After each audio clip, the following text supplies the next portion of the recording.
Welcome to Honestly, We're Learning, a podcast from ClearEdge, the marketing agency that also helps marketers grow their careers. Join Lesly Vickrey and Lesly Cardec as we explore the turning points that shape a person's professional story, the highs, the stumbles, and everything in between.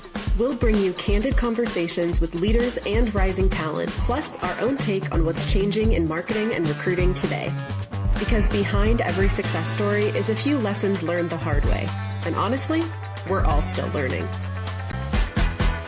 Hi, Lesly. Hi. Welcome to our first official podcast recording of Honestly, We're Learning. I'm excited to be doing this with you. I know we've been talking about this for some time, and what do we want to talk about? Who do we want on this podcast? And all the things. There's a lot of different components, but sometimes we just have to jump, right?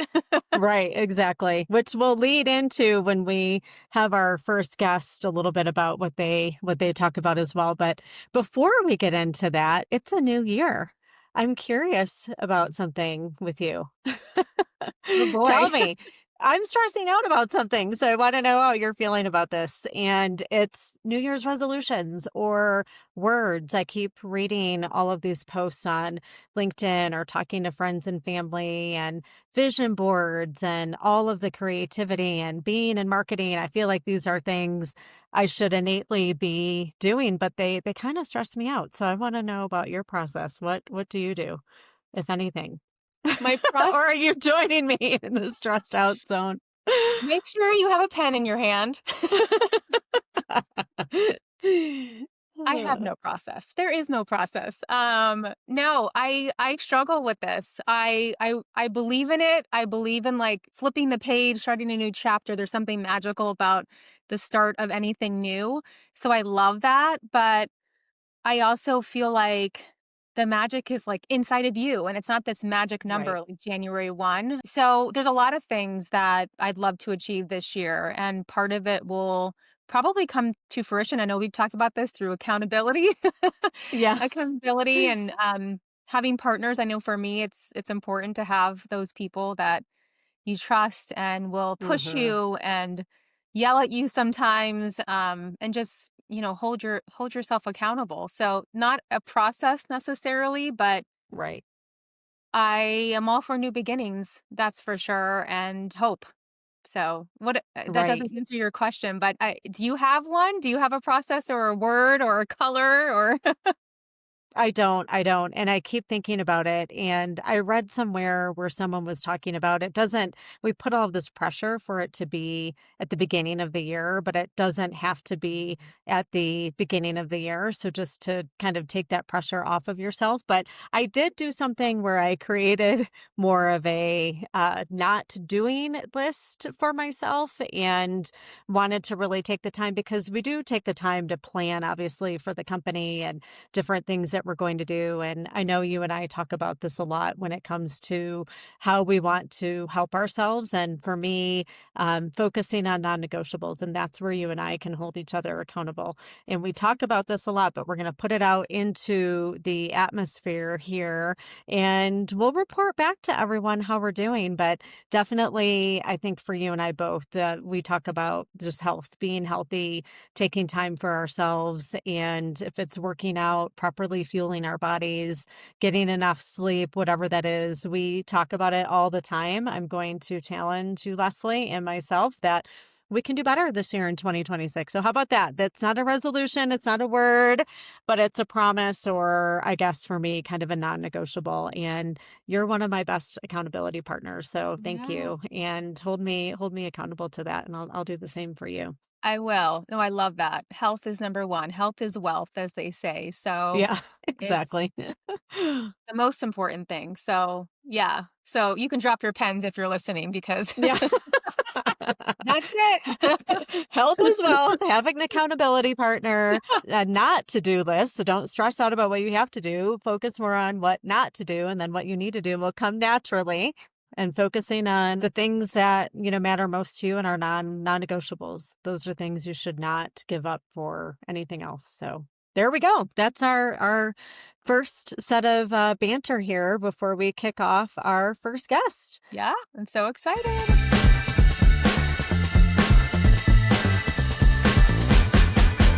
Welcome, everyone. Today's guest is one of those rare humans who somehow manages to be brilliant, influential, purpose-driven, and genuinely kind, all at the same time. We are absolutely thrilled to welcome Joanie Bily. Joanie is a powerhouse leader in the world of work and workforce innovation, with more than 3 decades of experience shaping how people grow, learn, and thrive in their careers. She currently serves as the CEO of Dress for Success Worldwide, a global nonprofit empowering women to achieve economic mobility and build lives of purpose and independence. Joanie, I'm not even sure if you're aware of this, but I actually had the privilege of being named a Dress for Success Your Power honoree. Thank you to our dear friend Joyce Russell for nominating me a few years back. And I have to say, it was quite the experience and gave me an opportunity truly to witness firsthand the impact that you and Dress for Success are making.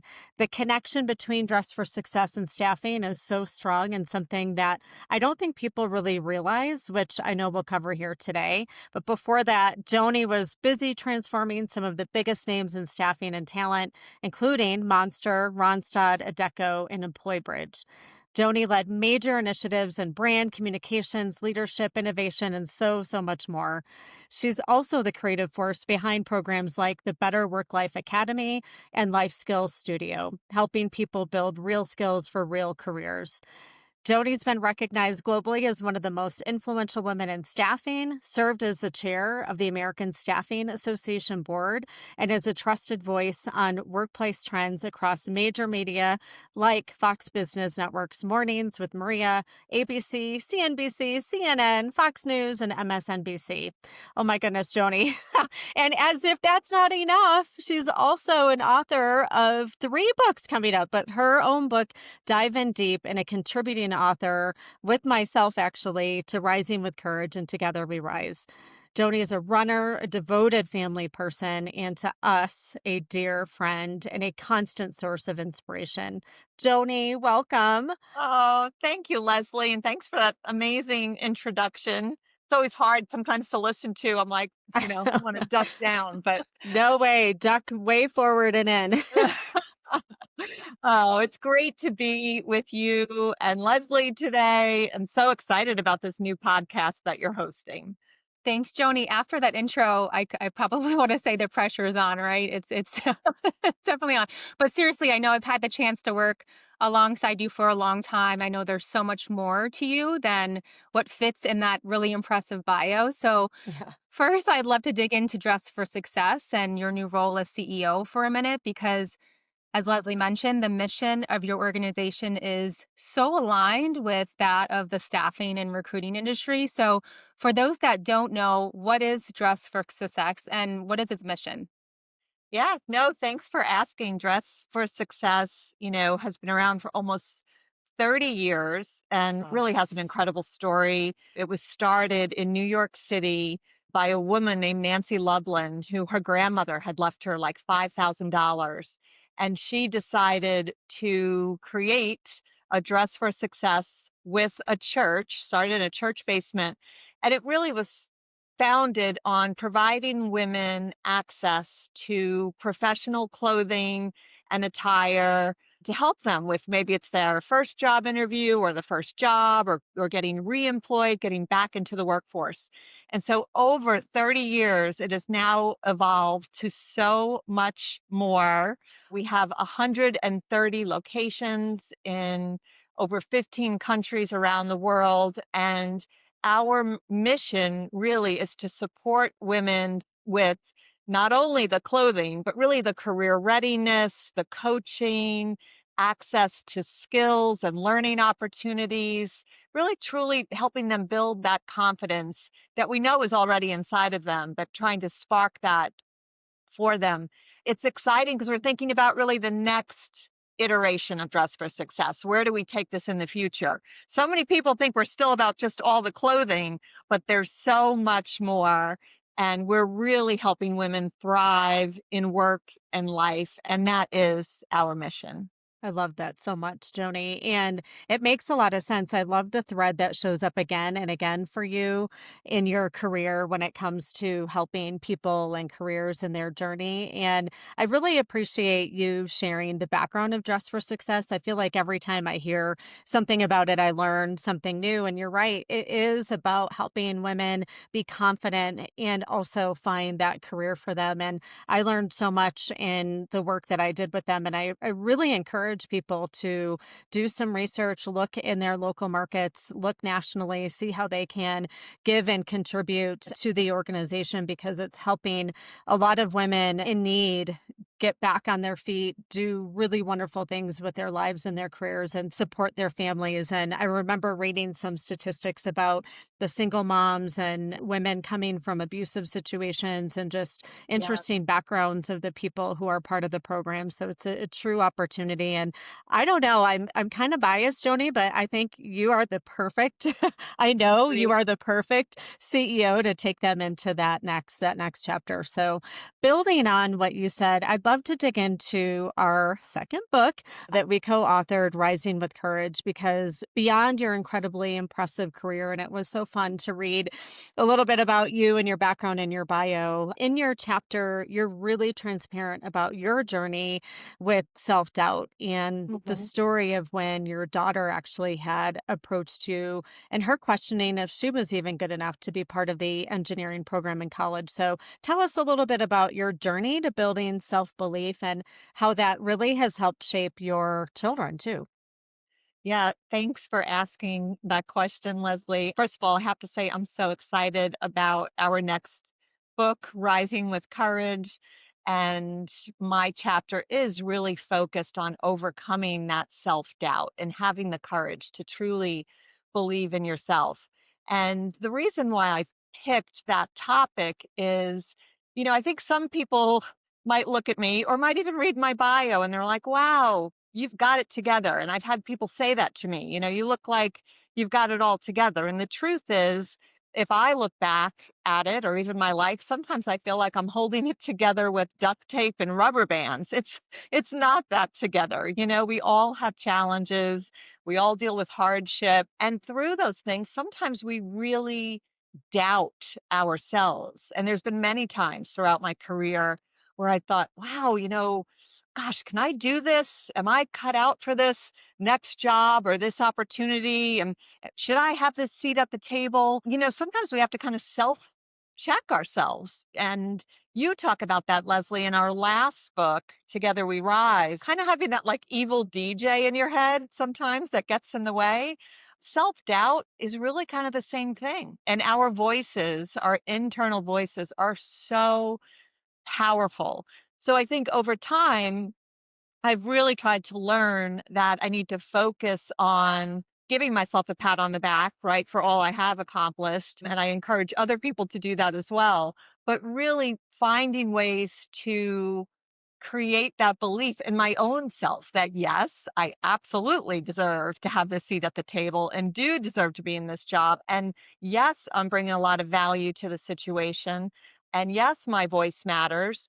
And through time, I think I've really learned how to embrace that. But I've seen it in my children too. And the story I share in the book is about my daughter who called me up and was questioning her selection of a major because she was sitting in a classroom with all men. I think there was 3 women in the whole cohort of about 100 engineering students that were in this program. And she was starting to doubt herself because she's like, maybe I don't fit in. Maybe I don't look like everyone else that's in this program. And you'll have to read the book for those listening to kind of find out what happens. But it's kind of a fun story that I think through the process, she realized she was exactly where she needed to be, and she absolutely deserved to be there. I love that you shared that because I think you're right. I think we see those really impressive people and bios, and you think, gosh, why am I experiencing these hardships and how come it doesn't happen to other people, you assume, right? So I appreciate the transparency there. I think of it reminds me a lot about social media only showing the highlights of life, and and not Yeah. peeling back the layers and seeing how tough it was to really get there. So I appreciate that. And so I'd love to dig a little bit further into that because I think it's important to realize that imposter syndrome is so real, and fear of not being good enough is so real, even when you're, well into your journey, and something that we all have to continue working on. So, being comfortable in our own skin. I'd love for you to share one lesson you're learning right now that feels uncomfortable, but really important. Yeah, no, I can think of one comes top of mind. I mean, I can go back to and probably give you 100 of them. Yeah. Right now, I've made the transition from kind of the corporate world where I had a great track record, and now I am leading a global nonprofit. And nonprofit is very different. I think I'm bringing a lot of good skills with me and experience that can help really build this nonprofit and help evolve it to the next level. But the culture is different, and running a nonprofit is different. The financial statements, right, are different. So it's been a learning process for me. Number one, I didn't really go out and seek that I was going to be a CEO of a nonprofit. And this incredible opportunity came up for me to step in as the interim. And then I fell in love with it and fell in love with, the organization and the mission and most of all the opportunity of where it can go. But it's still learning. It's a whole new world for me. And so I make mistakes. I ask a lot of questions. I know I have a lot to learn. And so it's not so much that I'm struggling with imposter syndrome, but I do check myself that, hey, I need to rely on some experts and I have some learning to do in this new role because it is a new environment. I didn't do this the last 30 years of my career. That is true. And going from corporate to nonprofit, it is very different, but I really applaud you for seeing the opportunity and pushing and challenging yourself. We talk about this a lot, but hearing it firsthand from someone like you, Joanie, is really inspiring. And what we talk about is making, if you're not feeling uncomfortable, maybe you're not pushing yourself hard enough. So it's a good reminder that we need to keep pushing ourselves. And people often think, well, gosh, you're at the CEO level, you know it all. And we don't know No. it all. If we're not learning, we're not growing. And I know you and I are a lot alike in that regard, where we want to constantly be learning and growing and pushing ourselves, even if it's uncomfortable. We're Yeah. fortunate to have great friends and networks to lean on in those times, and cheerleaders cheering you on. And I know you've got a wonderful, wonderful group doing just that. So I appreciate your honesty. Thank you. Thank you, Joanie, for that. Absolutely. Thank you. And you know what the great thing I've realized, Leslie, now being a CEO, is that you really don't have to have all the answers. It's so great to really try to pull the answers out of other people. And Hmm. that is one of the things that I am loving most about this role and this opportunity. Oh, nice. And it gives other people an opportunity to grow too, push Yes. themselves when you're Yeah. challenging them to make some of those decisions and do those things. So it's funny how much being a CEO or a leader, you can relate to different things in life. We talked about your children earlier, and we're natural born like problem solvers, fixers, and we want to fix and help and do all of the things. So kind of pulling back on that can be really challenging for us. I Yeah. know that, Joanie, but it's important, whether at home or at work, and the things we do for volunteering to do that. So for sure. Well, I have to ask you, because you've been in the industry, and when I say the industry, even with Dress for Success, helping people thrive in their careers and their journeys on the talent side. So everyone breaks out their crystal balls and tries to predict the future this time of year. So when you think about the future of this industry, and I know for you, you're used to looking at the statistics and the data and talking on the news about all of these things, I'd love to hear from you directly, and I know our listeners would too. What really excites you most? And is there anything that actually is worrying you right now? It is interesting when you think of, first of all, talk about the staffing industry and then maybe tie it a little bit to just the overall workforce and where I see that going, if that's okay.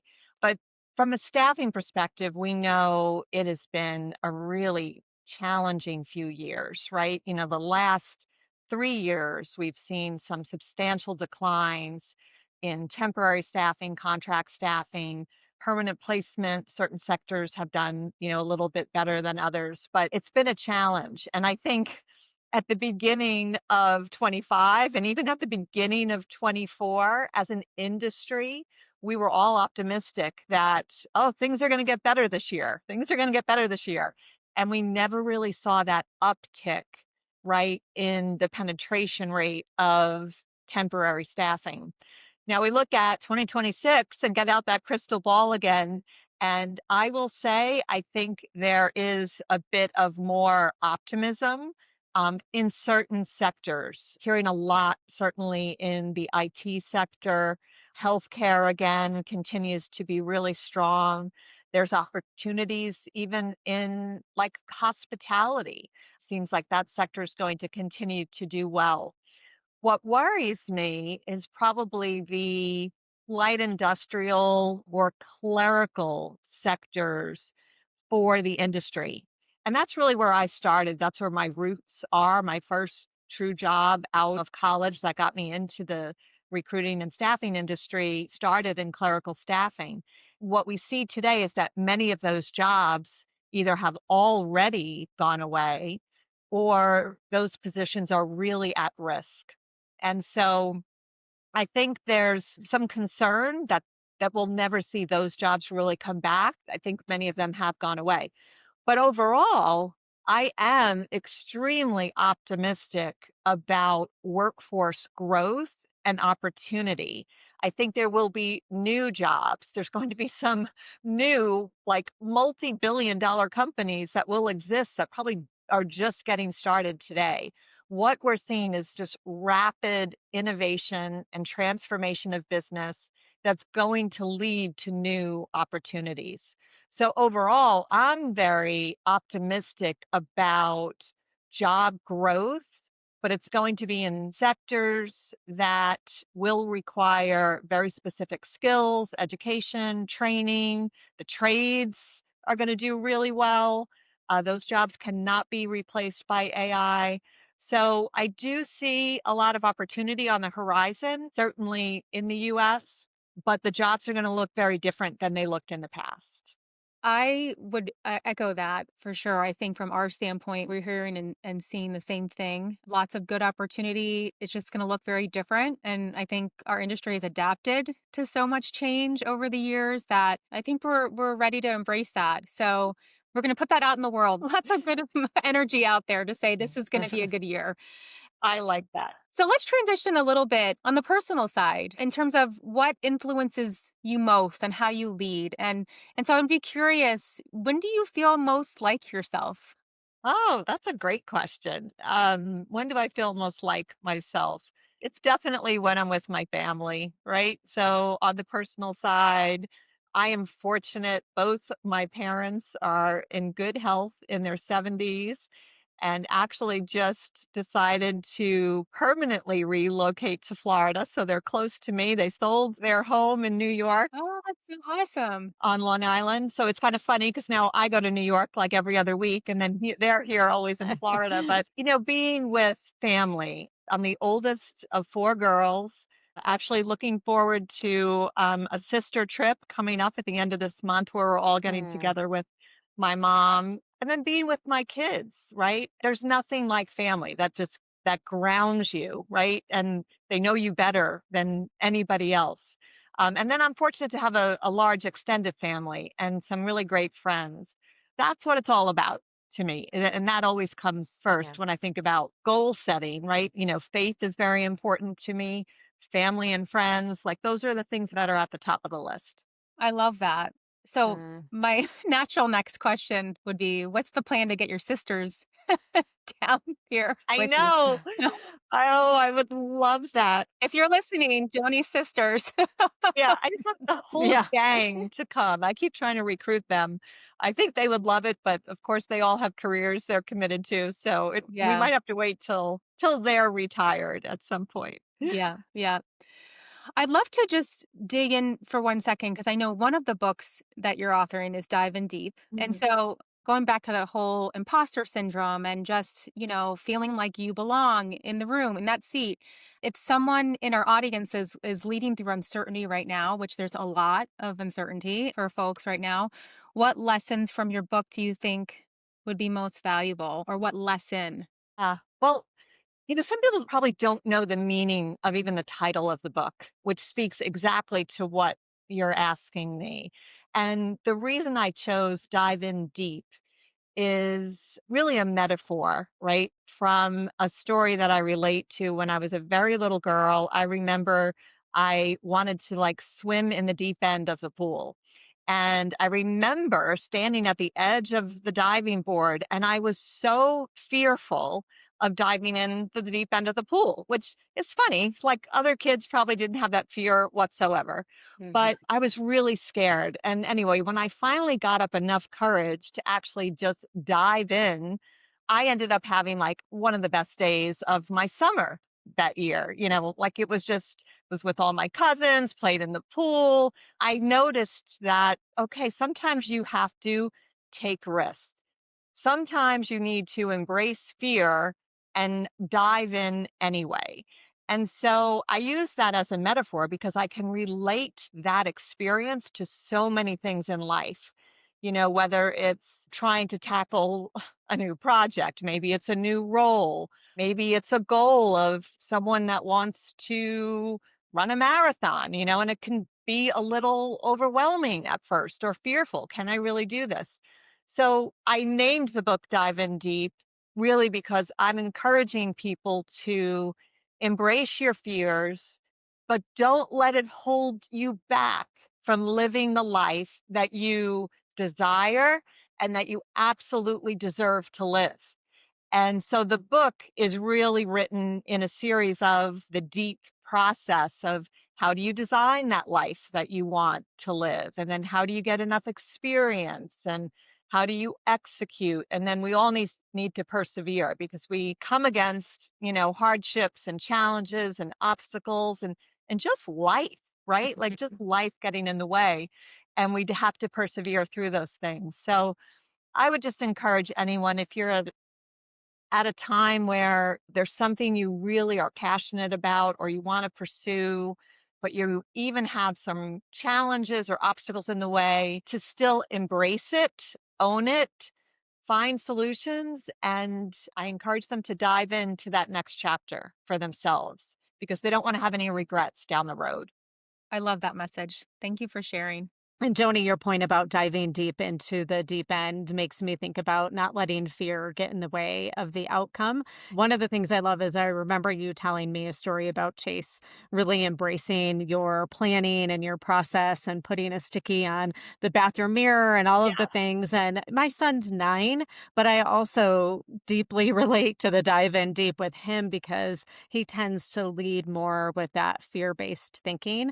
And I lean into your philosophy and try to remind him too that the outcome can be so much greater. So how can we turn that worry brain off and focus on, doing something that may feel scary? And it's okay to feel those feelings. It's also really wonderful when you feel the outcome and so proud of coming out on the other side too. So thank you. Yeah. And Leslie, just to add on to that, one thing I try to tell people is think about that there is water in the pool. I mean, the Right. first time, That's true. even back to that metaphor of diving in, I know it wasn't like I did a beautiful swan dive, right? It was a big belly flop. And but there was water in the pool, right? And so you got to think of that in life too. You don't want to get stuck. And that's what I see sometimes with so many people. I've seen it even with my kids where they're letting fear kind of hold them back from really pursuing something or trying something and they get stuck. And Mm-hmm. so it is that how do we help create a safe environment where they will take risks and try new things, especially when they're younger, right? To figure out what do they like, what do they don't like. But then in life, later in life, you have to make some decisions. You can't stay stuck. That fear can paralyze you, and it's not a healthy place to be. No, it isn't. Well, thank you for sharing that. And Joanie, before we wrap, I just have to ask you, is there anything else coming up in addition to our book launch, of course, and that could be what you focus on, but anything coming up with initiatives, personally, professionally, that you'd love to share with our listeners so they can get excited about it too? Well, I am so excited about our book, our new book, Rising with Courage, and getting that officially launched and out into the world because the stories I think will really help both men and women with advice, practical advice, hopefully inspiration. So, super excited about that. Also, really looking forward to this March just being Women's History Month, International Women's Day. Dress for Success is also launching kind of a refreshed brand and new messaging and really talking about our future in this next phase of where we're going and have some exciting things that we'll be sharing, certainly with the world and with our Dress for Success community. So, March is really going to be a great month, and I can't wait for that. Oh, wow. The first 3 months of this year are big for you, Yeah. Joanie, Yes. which are just kind of setting the stage for the rest of the year, which I know, again, like Leslie said, put those positive vibes out there.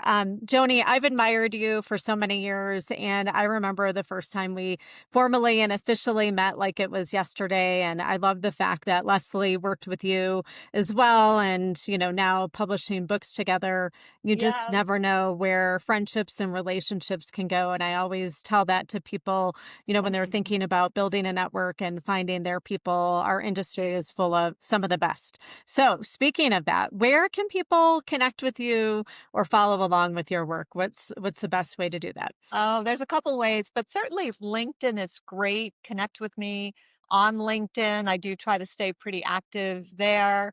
I'm on Instagram as well. And then, of course, Dress for Success. You can certainly connect with me there. My email is jbily@dressforsuccess.org and would truly love to connect with more people in staffing about getting involved with Dress for Success because there is such a great connection. It's really all about helping these women find pathways and have opportunities to advance and continue their careers. So I welcome the connections. Amazing. Well, thank you, Joni. This was so fun. Thanks for being our first official guest on the new podcast. Oh, well, thank you both. Congratulations on this new podcast. I'm honored to be your first guest and wish you all the best of luck with it. Thank you for having me. Oh, thank you for being with us. And Leslie, we did it. First I know. episode. Woo! Joanie, thank you. Thank you.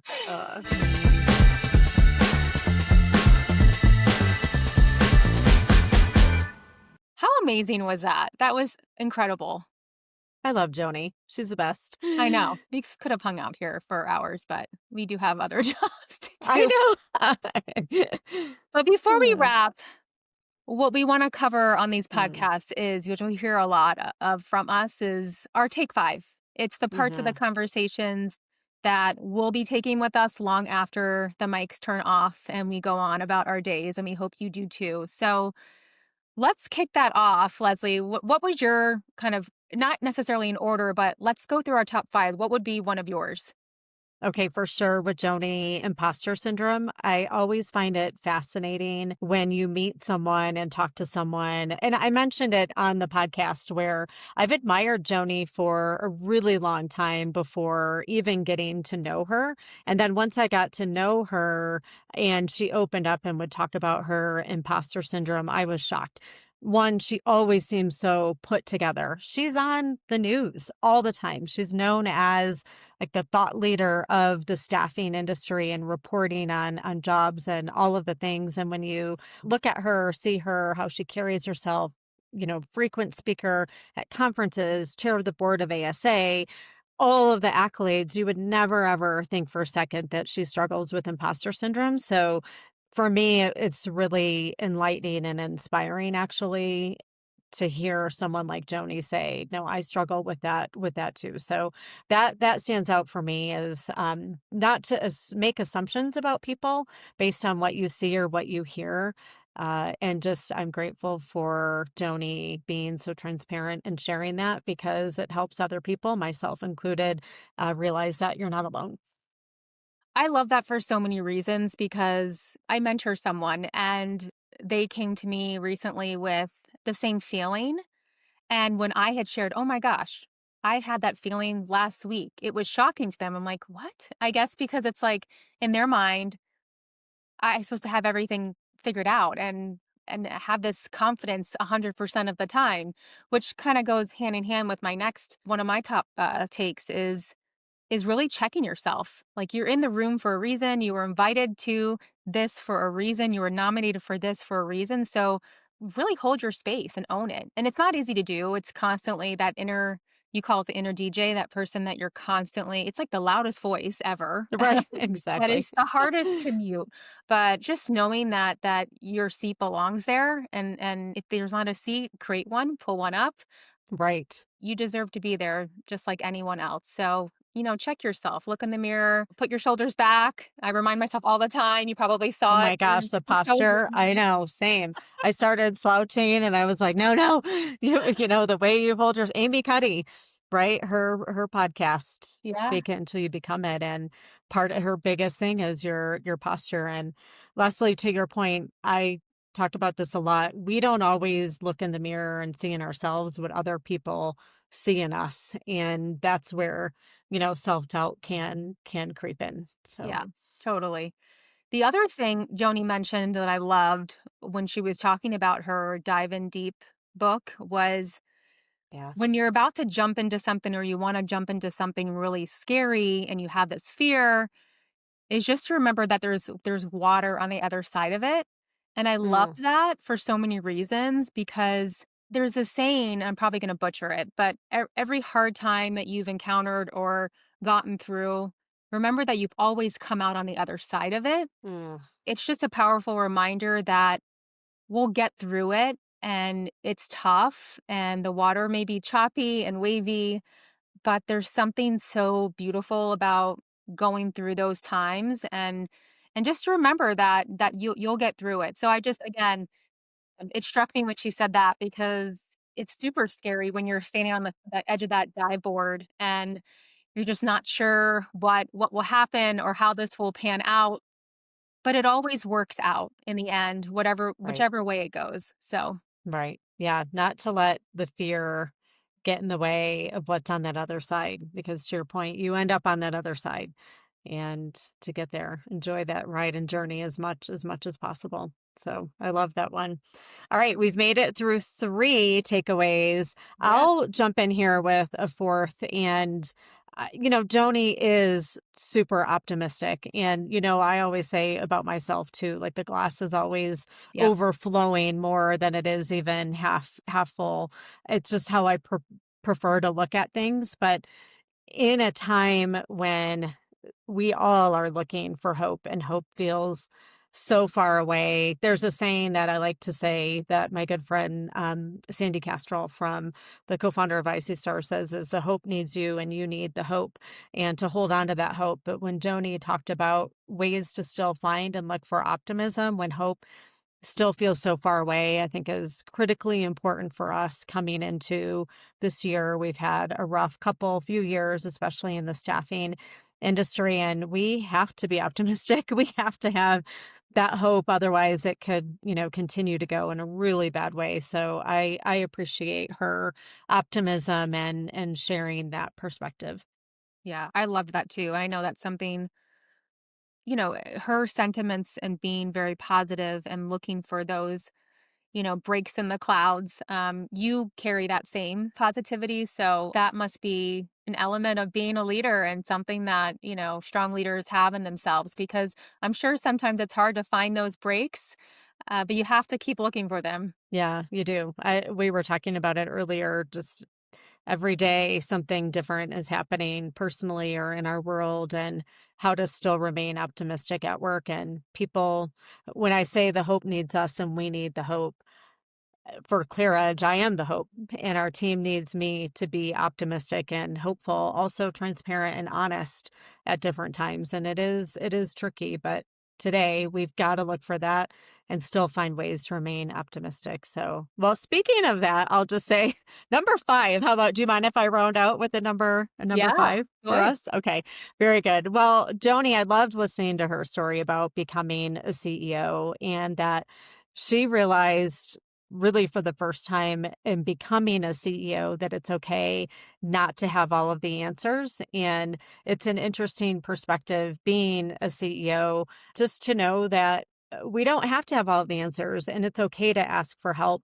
And quite frankly, like she said, it's actually also better to ask your teams to help come up with the solution. So they're not always relying on you. And quite frankly, it pushes them to lead and to be better and stronger leaders as well, because they're pushing themselves and not always relying on you to do that, which I think is really important as a CEO. You can sometimes feel alone and, you can get in your head with that evil DJ and imposter syndrome when you feel like you have to ask for help or you don't know all of the answers. And I was thrilled to hear her say that that's one of the things she realized becoming a CEO is that she doesn't have to have all of the answers, and the teams should not expect us to have all the answers either. We'll do our best to find the right answer, and they can trust that. So even at the top, you can lean on others. You feel comfortable in a role, and you just had this for yourself too, Lesly, where you and I were brainstorming and you stretched yourself into taking on, running our recruiting arm of ClearEdge. And that was a new and different position and role for you. And sometimes you have to take the leap into places you didn't even consider. In Joanie's case, private equity backed large corporation into an international nonprofit. And it is night and day, totally different, but you have to continue as leaders, I believe at least, to push yourselves, not become complacent and make yourself a little uncomfortable sometimes. I love that too. I mean, even at the top, again, the assumption that the CEO of a company knows everything, but how important it is just to surround yourself with really great people and knowing when, to lean on them. And you should, like you said, to give them Yeah. that space to step up to the plate. Yeah. Well, I lean on you and ask you for advice and feedback. It could be so many different things. Personally and professionally. So hopefully that's a good thing. No, I think it is a good thing. And again, I believe it makes your relationship stronger, even as coworkers in a company and friends. All right, Lesly, that's a wrap. Our very first episode on Honestly, We're Learning. I learned so much. I know. I love this. This was such a fun way to kick this off. And again, this is just the beginning. We have some really exciting things lined up. Lesly, why don't you share a preview of some of the amazing folks we have coming onto our podcast? And yes, we have some really great guests lined up, Lesly, including Ben Eubanks, the Chief Research Officer with Lighthouse Research and Advisory, Michael Smith, Chief Executive with Ronstadt Enterprise, Leslie Snavely, CEO and President of CHG Healthcare, a trifecta of Leslie's for our podcast, which will be a ton of fun. Ursula Williams, with the President of SIA, Erica Keswin. She actually was one of our guests for the Lady Leaders Book Club during the pandemic. That's how we originally met her. She's a workforce strategist, author, and speaker. And Jonathan Grasso, SVP of Sales and Marketing of Adecco US. Lots of people lined up, wonderful companies. We look forward to having some heads of TA, CHROs, CMOs from the enterprise, all kinds of great guests. So I can't wait. And quite frankly, the recap and top fives was fantastic. So to hear what they have to say and then recap that with you will be a lot of fun. Yeah, that was great. And just a reminder, if anyone is interested in joining or has recommendations or referrals for folks that you think would be a good guest, we're all ears. We'd love to hear who you have in mind. And we look forward to seeing you on the next one. Thanks for listening to Honestly, We're Learning. If you liked what you heard, you can drop us a like, review, or comment. And if you want to hear more, be sure to subscribe wherever you listen to your podcasts.